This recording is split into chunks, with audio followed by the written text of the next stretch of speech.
सुबह-सुबह के 4 बजे अगर आपको कोई उठा के ये बोल दे कि कंघी करो और जल्दी से रेडी हो जाओ, ये काम दुनिया में सिर्फ़ एक ही इंसान कर सकता है जिसको हम मम्मी के नाम से जानते हैं। सो हेलो एवरीवन, मेरा नाम मानवी है और आज हम लोग जाने वाले हैं संगम। तो मम्मी ने कहा जल्दी से उठो और रेडी हो जाओ, क्योंकि ये प्री प्लान था तो इसलिए पहले से ही ज़्यादा किसी को दिक्कत नहीं हुई उठने में। बाकी सुबह उठने में भाई आलस तो बहुत ज़्यादा था, इतना आलस कहाँ जाता है मुझे नहीं पता। सब लोग निकल जाते हैं, पापा सबसे पहले रेडी रहते हैं अपनी कार को लेके। जैसे ही हम बाहर निकलते हैं पूरा शहर देखने में बहुत सुंदर लग रहा था और पूरा शहर भाई खाली पड़ा हुआ था। और ऐसा इसलिए था क्योंकि पूरी भीड़ तो संगम क्षेत्र में बैठी हुई थी, तो इसलिए पूरा शहर खाली और पूरा संगम क्षेत्र में सुबह सुबह इतना ट्रैफिक।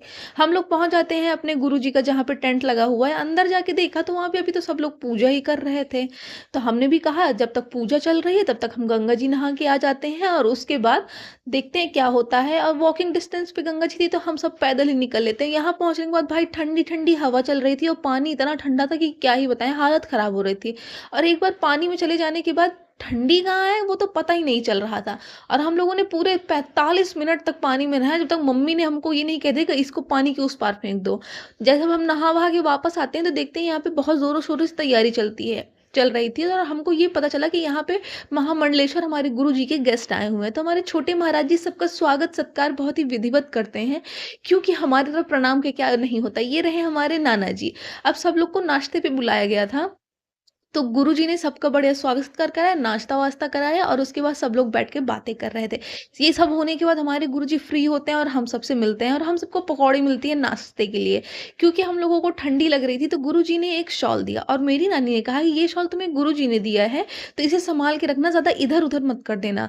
मम्मी एक नमकीन बना के लाई थी घर पे, तो उसको भी हम लोगों ने कहा कि चलो खा लेते हैं। तो उसको खाया और खाने के बाद देखा कि मेरे पूरे घरवाले इधर-उधर गायब हो गए हैं।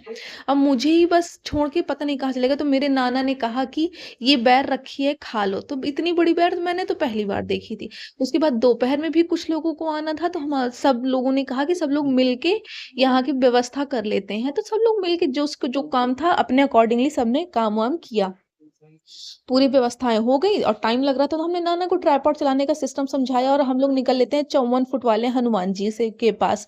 और जैसे ही हम लोग अपने टेंट से बाहर निकलते हैं वैसे ही बाहर ये बाबा बैठे थे जो हमको देख के डमरू बजाने लगते हैं।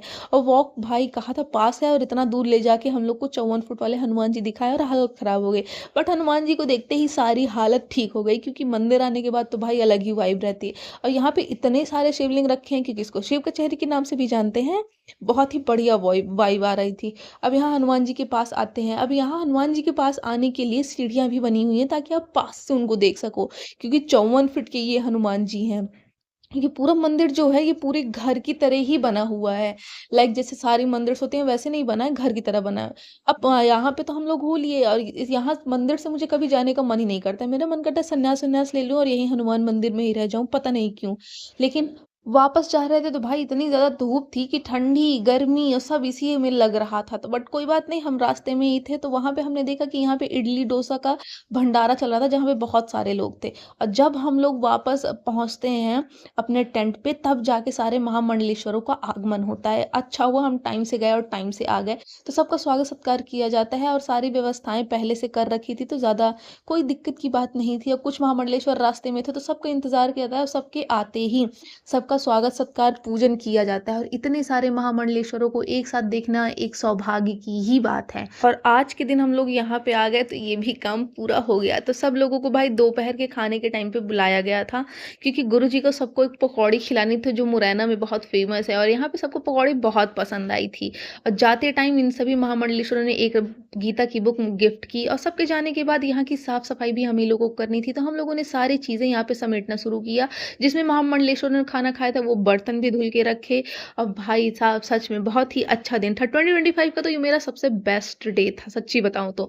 इतना सब करने के बाद दोपहर में हमको आलू का पराठा और ये मीठा कुछ है ये खाने को दिया जाता है। उसके बाद 2 सिलेंडर यहाँ पे ब्लास्ट हो गए थे तो यहाँ पे आग लग गई, तो सभी लोग बाहर निकल के देख रहे थे एज यूजुअल सभी करते हैं। तो हमारे गुरुजी ने कहा कि यहाँ पे ज्यादा प्रॉब्लम बढ़े उससे पहले तुम लोग भी घर के लिए निकल लो। हम लोग निकल रहे थे तभी देखा कि हर जगह ही इसकी वजह से लोग इकट्ठा हो रखे हैं। इतना ट्रैफिक हो गया ना कि क्या ही बताएं। 45 मिनट तक तो हम यहीं ट्रैफिक में रुके हुए थे और 4 बजे के निकले हम लोग अपने घर 7 बजे जाके पहुंचे। 3 घंटे का रास्ता, इतना पूरे शहर में ट्रैफिक हो रखा है।